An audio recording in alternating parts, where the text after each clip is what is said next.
Mais qu'à cela ne tienne,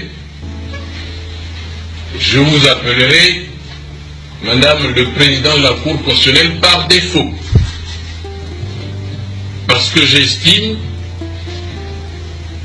que tous les éléments que j'ai fournis dans mon dossier démontrent que vous êtes à votre 3e mandat en violation des dispositions de l'article 89 de la Constitution.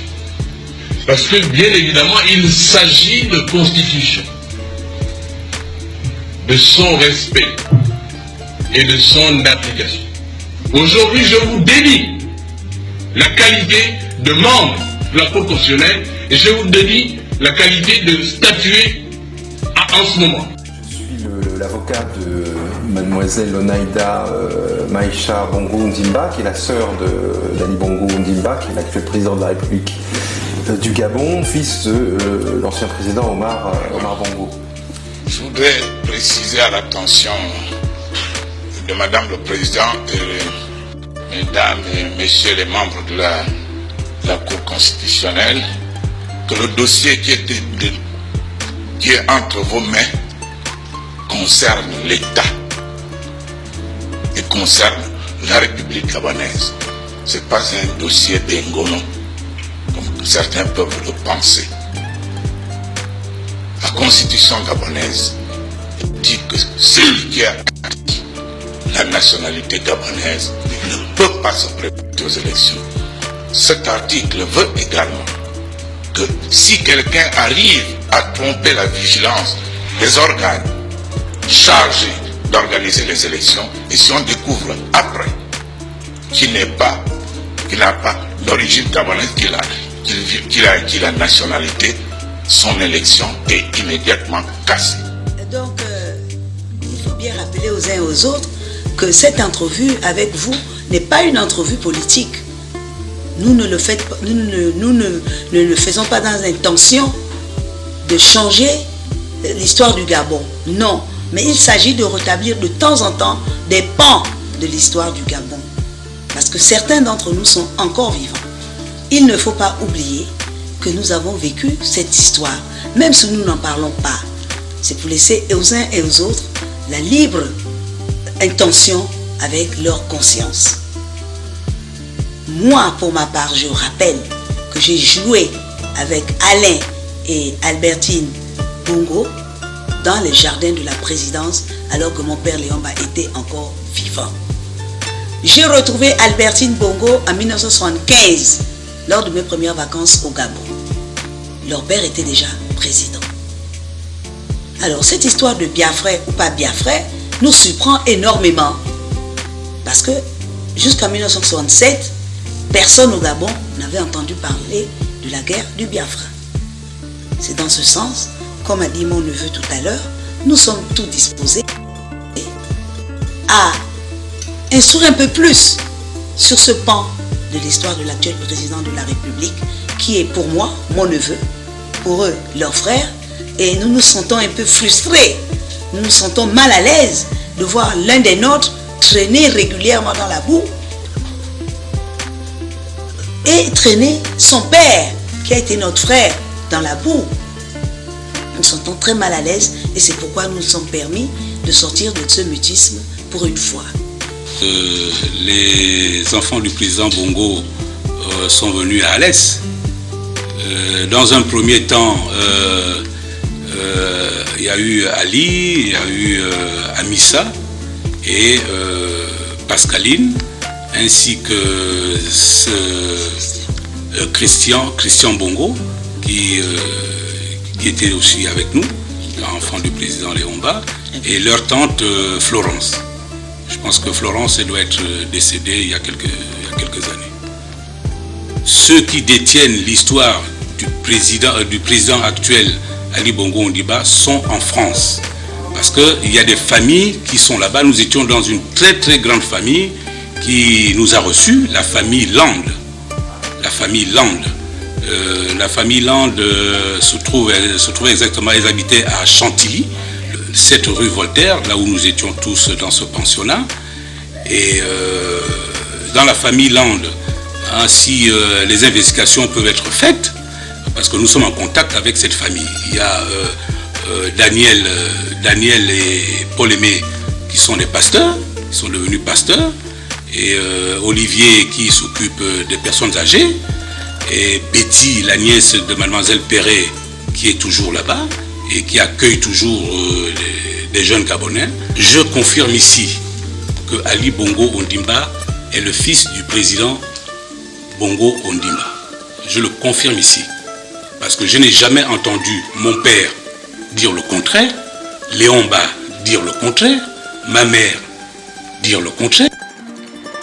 Et je voudrais dire à tout le peuple gabonais, c'est le pas gabonais et tout le monde, que je suis la mère biologique d'Ali Bongo Ondimba. Ali est peut-être orphelin de père, mais pas de mère, je suis là. Le deuxième point, je remarque dans le rapport, il y a certains points qui n'ont pas été soulignés.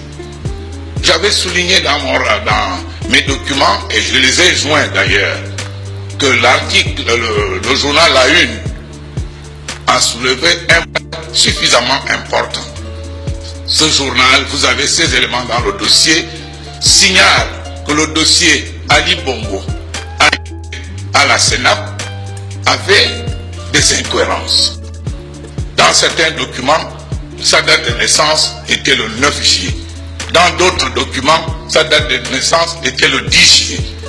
Et le journal La Une dit l'homme aux 2 naissances. Et j'ajouterai tout à l'heure l'homme aux 3 naissances, puisque sa mère dit dans le rapport tout à l'heure qu'Ali Bongo est né le 2 février.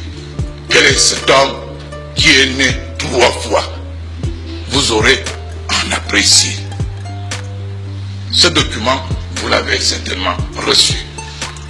Dans ma déclaration, je joins lors de l'audition un document dans lequel j'avais pris sur internet, je le dis à haute intelligible voix, qui disait que Alain Bongo ou Ali Bongo serait le fils d'Odjoukou. Et ce document, je l'ai joint en donnant également, là-dedans se trouve le nom de la mère d'Ali Bongo. Ce document est dans le dossier. Je ne vois pas trop pourquoi on ne le souligne pas ici. On a même joint les photos de Djoukou et les photos d'Ali Bongo pour voir les traits de ressemblance. Ce document est entre vos mains. Je me demande pourquoi cela n'est pas souligné ici. Je continue à dire qu'il s'agit du Gabon, qu'il s'agit de l'avenir du Gabon. La partie adverse veut souligner, et ça me permet de revenir là-dessus, que on n'a pas joint à ce dossier les pièces authentiques. Madame le Président, la note du journal La Une nous explique dans quelles conditions ce document a été établi. La Cour, la Commission nationale électorale, au lieu de rejeter le dossier d'Ali, on a dépêché sur les lieux l'ancien procureur, je crois à la Bafal, plus quelqu'un d'autre, pour qu'on puisse établir un autre document. Et c'est ce document qui est là, que je vais vous remettre. Et là, Ali Bongo est né le 9 février. Sa mère a dit qu'Ali Bongo est né le 2 février. Et nous estimons également que quelqu'un qui est né à l'extérieur du Gabon, son acte de retransmission doit se faire au 1er arrondissement et pas au 3e arrondissement qui est géré par le parti CLR qui est censé être le parti, dit-on, de son nom. Donc là-dessus, il y a suffisamment d'éléments qui ne sont pas convaincants. Je dis que le problème qui est posé est un problème gabonais. Je vous signale au passage que même ce matin, j'ai pris ce document et j'ai porté plainte pour faux et usage de faux. Il faut que le Gabon soit un pays de droit. pays de droit. Je vous donnerai également une photocopie de cet acte. Nous voulons dire, Madame le Président, que aujourd'hui, nous nous adressons à vous. C'est la grande instance qui doit défendre les droits à la fois constitutionnels et les droits électoraux. L'article 10 de la Constitution ne souffre d'aucune prescription. Vous-même qui êtes là, Madame le Président, en dehors de la robe, vous êtes une dame. Au cours des querelles de ménage, d'arriver, qu'on dise à haute et intelligible voix à Dame Kama qu'elle n'a jamais fait d'enfant. Ce sont des choses qui arrivent dans la vie. Donc, quand vous aurez à traiter ces dossiers, vous êtes magistrat. Le magistrat juge selon le droit et juge également suivant son intime conviction. Vous avez l'avenir du Gabon entre vos mains. Mesdames et messieurs les conseillers, nous aurions été comme certains que nous n'aurions pas pris la responsabilité de poser ce problème. Mais je suis dans le combat politique depuis 28 ans parce que je n'accepte pas, nous n'acceptons pas au Morena que l'État gabonais soit une chose personnelle. L'État gabonais ne doit pas être une chose personnelle. Je vais vous remettre, ou bien je remettrai au greffe l'ensemble des opérations que nous avons retenues. Parce que vous estimez qu'ici, on ne devra pas. Je vous dis qu'Ali Bongo, moi, mon âme et conscience, et en son âme et conscience, il n'est pas gabonais. J'ai été saisi par Onaïda dans le cadre de la succession d'Omar et du règlement de la succession d'Omar. Dans ce cadre-là et dans le cadre de l'examen des documents de la succession, on s'est rendu compte que tous les héritiers avaient communiqué au notaire les éléments relatifs à leur état civil, sauf lui. Aujourd'hui, il est président en exercice de la République du Gabon. Et à ce titre, d'ailleurs, il a déposé un acte de naissance en 2009, au moment de sa candidature, parce que c'est une obligation, et il semblerait que cet acte-là pose également un certain nombre de problèmes.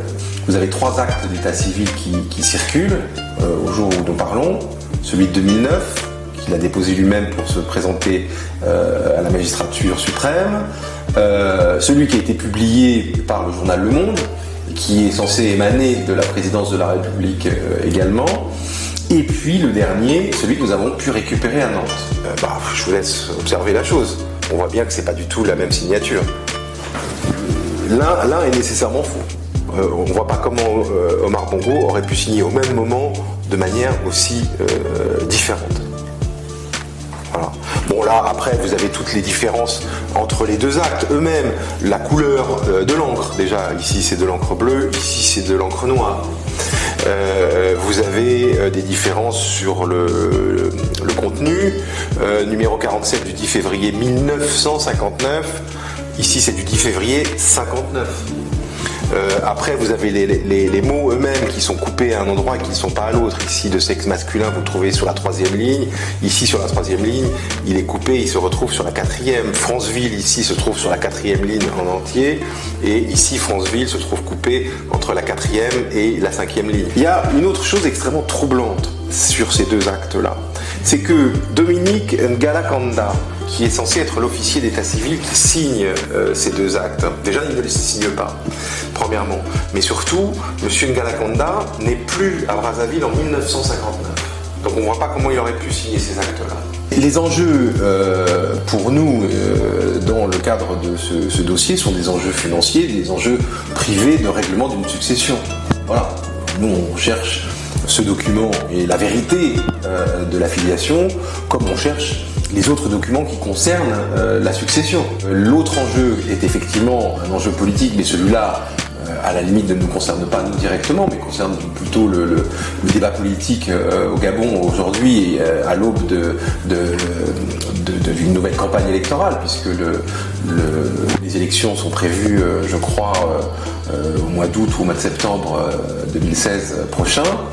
Donc la campagne va s'ouvrir, et c'est vrai que la Constitution du Gabon prévoit en son article 10 que le président de la République doit être gabonais. Et si effectivement M. Ali Bongo est bien frais, n'est pas né dans l'AEF, donc il n'est pas gabonais, et donc il ne peut pas non seulement se succéder à lui-même, de par la Constitution, mais, et c'est ce qui serait également gravissime politiquement me semble-t-il, c'est qu'il serait parjure par rapport à sa première candidature.